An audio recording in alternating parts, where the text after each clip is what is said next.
नमस्कार दोस्तों, मेरा नाम है राहुल और आप देख रहे हैं हमारा YouTube channel BEd lesson plan. Lesson plan के सीरीज में आज हम एक नया लेसन प्लान लेकर आए हैं जिसका प्रकरण है संधि तथा संधि विच्छेद।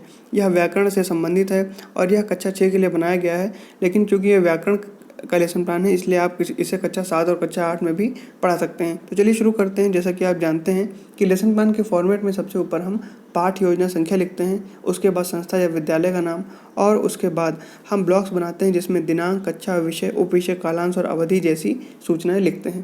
प्रकरण है आज का हमारा संधि तथा संधि विच्छेद। इसके बाद हम सामान्य उद्देश्य लिखते हैं। यहाँ पर पूर्वत लिखा हुआ है क्योंकि जैसा कि आप जानते ही होंगे कि प्रारंभ के ही कुछ ही लेसन प्लान में हमको सामान्य उद्देश्य लिखना होता है, उसके बाद हम पूर्वत लिखना प्रारंभ कर देते हैं। तो चलिए एक बार देख लेते हैं क्या होते हैं सामान्य उद्देश्य। पहला है विद्यार्थियों को व्याकरण की सहायता से शुद्ध एवं परिमार्जित भाषा को व्यवहार में लाने के लिए समर्थ करना। दूसरा है नवीन शब्द निर्माण की क्षमता उत्पन्न करना। तीसरा है विद्यार्थियों में भाषा तथा उसके अंगों उपांगों की रचना समझने की योग्यता उत्पन्न करना। चौथा है विद्यार्थियों में शब्द की शुद्धि एवं अशुद्धि का युक्त सहित विवेचन करने की क्षमता उत्पन्न करना।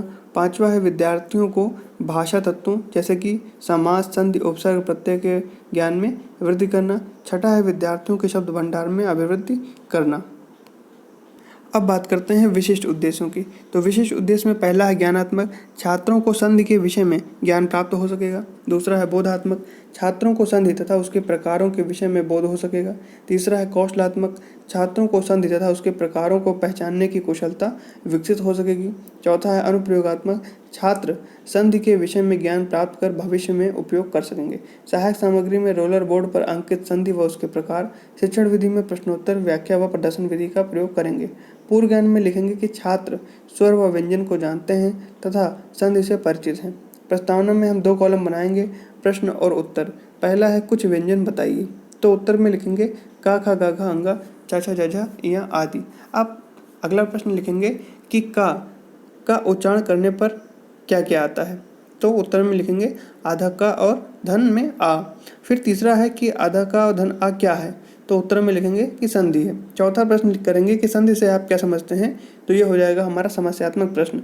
और यहीं से उद्देश्य कथन प्राप्त करेंगे कि बच्चों आज हम सभी लोग अपनी पाठ्य पुस्तक हिंदी व्याकरण के संधि नामक पाठ का अध्ययन करेंगे। प्रस्तुतिकरण में कॉलम बनाएंगे शिक्षण बिंदु, छात्राध्यापक क्रियाएं, छात्र क्रियाएं और शामपट कार्य।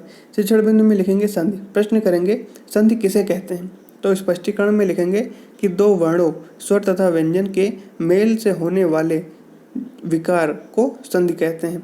और छात्र क्रिया में लिखेंगे कि छात्र ध्यानपूर्वक सुनेंगे। उदाहरण में शामपट कार्य में लिखेंगे जैसे विद्याधन अर्थी बराबर विद्यार्थी, वार्ताधन आलाप बराबर वार्तालाप। अब शिक्षण बिंदु में लिखेंगे संधि के प्रकार, तो छात्र क्रियाओं में छात्राध्यापक क्रियाओं में लिखेंगे कि संधि 3 प्रकार की होती है, स्वर संधि, व्यंजन संधि और विसर्ग संधि। अब स्वर संधि लिखेंगे उसमें शिक्षण बिंदु में, तो इसके बारे में लिखेंगे कि 2 स्वरों के मेल से होने वाले विकार को स्वर संधि कहते हैं। अब स्वर संधि के भेद, इसको शिक्षण बिंदु में लिखेंगे। तो स्वर संधि के जो भेद होते हैं वो 5 होते हैं। पहला है दीर्घ स्वर संधि, दूसरा है गुण स्वर संधि, तीसरा है वृत्ति स्वर संधि, चौथा है यड़ स्वर संधि और 5वां है अयादि स्वर संधि। अब इसमें हम इसके प्रकारों में हम दीर्घ स्वर संधि की बात करेंगे। तो दीर्घ स्वर संधि के बारे में लिखेंगे कि ह्रस्व या दीर्घ आ ई उ के बाद यदि ह्रस्व या दीर्घ आ ई उ आए तो दोनों को मिलकर दीर्घ आ बड़ा, बड़ी और बड़ा उ हो जाता है। और छात्र क्रियाओं में लिखेंगे कि छात्र ध्यानपूर्वक सुनेंगे। और शामपट कार्य में छोटा प्लस छोटा बराबर बड़ा, और इसका एक उदाहरण भी लिखेंगे कि चरणधर अमृत बराबर चरणामृत। फिर दूसरा है छोटा प्लस बड़ा बराबर बड़ा, यानी इसका उदाहरण लिखेंगे कि देव धन आलय, यानी वा में छोटा है और आलय में बड़ा, बराबर में हो जाएगा देवालय। इसी प्रकार आगे भी उदाहरण लिखेंगे कि छोटी प्लस छोटी बराबर बड़ी, छोटी प्लस बड़ी बराबर बड़ी, बड़ी प्लस बड़ी बराबर बड़ी हो जाएगा और बड़ी प्लस छोटी बराबर भी बड़ी हो जाएगा। इसी प्रकार लिखेंगे। और एक इधर भी उदाहरण लिखेंगे कि चरणधर अमृत बराबर चरणामृत और देवधन आलय, जो यहाँ पर लिखा था। अब गुण स्वर संधि के बारे में बात करेंगे। तो इसमें लिखेंगे कि इसमें आ, छोटा आ प्लस बड़ा आ के आगे यदि छोटी ई और बड़ी ई हो तो ए, उ और उ हो जाता है। फिर से देखेंगे, इसमें लिखा है कि इसमें छोटा आ के आगे छोटी ई और बड़ी ई हो तो ए और हो जाता है, और छोटा ऊ और बड़ा ऊ हो तो ओ हो जाता है तथा री हो तो अर हो जाता है। जैसे कि ज्ञान धन उपदेश बराबर ज्ञानोपदेश हो जाएगा। छात्र क्रियाओं में लिखेंगे कि छात्र ध्यानपूर्वक सुनेंगे।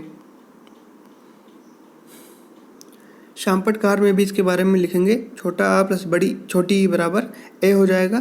तो नर धन इंद्र, तो र में छोटा आ है और इंद्र में छोटी ई, तो ये हो जाएगा छोटा आ प्लस बड़ी ई बराबर छोटा आ प्लस छोटी बराबर ए हो जाएगा। तो वहाँ पर हो जाएगा नरेंद्र। इसी प्रकार यहाँ भी लिखेंगे ज्ञान धन उपदेश बराबर ज्ञानोपदेश। अब बात करते हैं वृद्धि स्वर संधि की। तो वृद्धि स्वर संधि में लिखेंगे कि छोटा आ बड़ा आ का ए और ए से मेल होने पर ए हो जाता है तथा छोटा आ और बड़ा आ का ओ और औ से मेल होने पर औ हो जाता है। जैसे कि मत धन ऐक्य, यानी कि बराबर हो जाएगा मतैक्य। उसके बाद हम बात करेंगे यड़ स्वर संधि की। तो इसमें लिखेंगे कि छोटी ई और बड़ी ई तथा विजातीय स्वर के मेल से आधा या हो जाता है। तो यहाँ पर लिखेंगे कि छात्र ध्यानपूर्वक सुनेंगे। फिर खा में लिखेंगे कि छोटा ऊ और बड़ा ऊ तथा विजातीय स्वर के मेल से आधा वा हो जाता है। तीसरा है कि री का किसी विजातीय स्वर के मेल खाने से आधा रा हो जाता है। अब उदाहरण में लिखेंगे कि जैसे यदि धन अपि बराबर यद्यपि हो जाएगा, अनुधन अय बराबर अन्य हो जाएगा, सुधन आगत बराबर स्वागत हो जाएगा। इसके बाद हम बात करेंगे अयादि स्वर संधि की।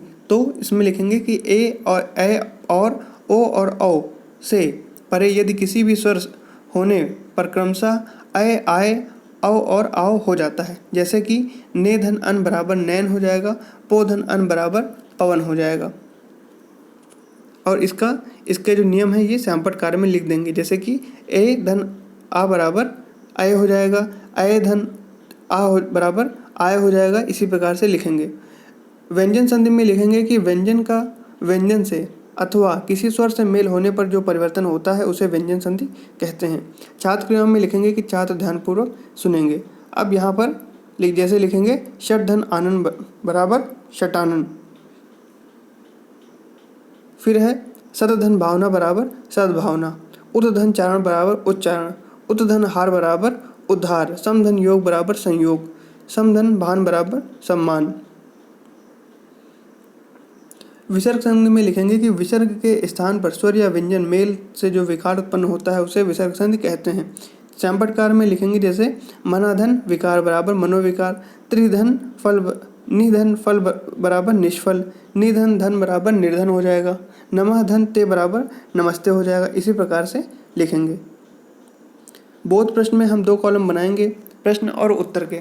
पहला प्रश्न लिखेंगे कि संधि किसे कहते हैं, तो उत्तर में लिखेंगे कि 2 वर्णों के मेल को संधि कहते हैं। दूसरा है महाधन उपकार बराबर क्या होगा, तो उत्तर में लिखेंगे महोपकार। तीसरा प्रश्न है कि रविधन इंद्र बराबर रविंद्र में कौन सा स्वर संधि है, तो उत्तर में लिखेंगे दीर्घ स्वर संधि। चौथा है कि जगत धन अम्बा बराबर क्या होगा, तो उत्तर में लिखेंगे जगदम्बा। फिर लेखन एवं निरीक्षण कार्य में लिखेंगे कि छात्राध्यापक द्वारा छात्रों को लिखने का निर्देश देकर कक्षा में घूम घूम कर निरीक्षण किया जाएगा। मूल्यांकन प्रश्न में लिखेंगे, 2 कॉलम बनाएंगे, प्रश्न और उत्तर। पहला है स्वर संधि की परिभाषा बताइए, तो उत्तर में लिखेंगे कि 2 स्वरों के मेल से होने वाले विकार को स्वर संधि कहते हैं। दूसरा है सत धन धर्म बराबर सद्धर्म में कौन सी संधि है, तो उत्तर में लिखेंगे व्यंजन संधि। तीसरा है कि अधिधन अल्प अत्यल्प में कौन सी स्वर संधि है, तो उत्तर में लिखेंगे यड़ स्वर संधि। चौथा है मनः धन रथ क्या होगा, तो हो जाएगा मनोरथ। पांचवा है कि अंतःधन दान बराबर अंतर्धान में कौन सी संधि है, तो ये हो जाएगा विसर्ग संधि। गृह कार्य में लिखेंगे कि सभी छात्र कल वृद्धि स्वर संधि, यड़ स्वर संधि, व्यंजन संधि के 3 उदाहरण लिखकर लाएंगे। तो यहाँ पर लेसन प्लान हमारा समाप्त होता है। वीडियो आपको कैसा लगा कमेंट करके जरूर बताइए। वीडियो को लाइक करें, चैनल को सब्सक्राइब करें और दोस्तों के साथ शेयर करना ना भूलें। धन्यवाद।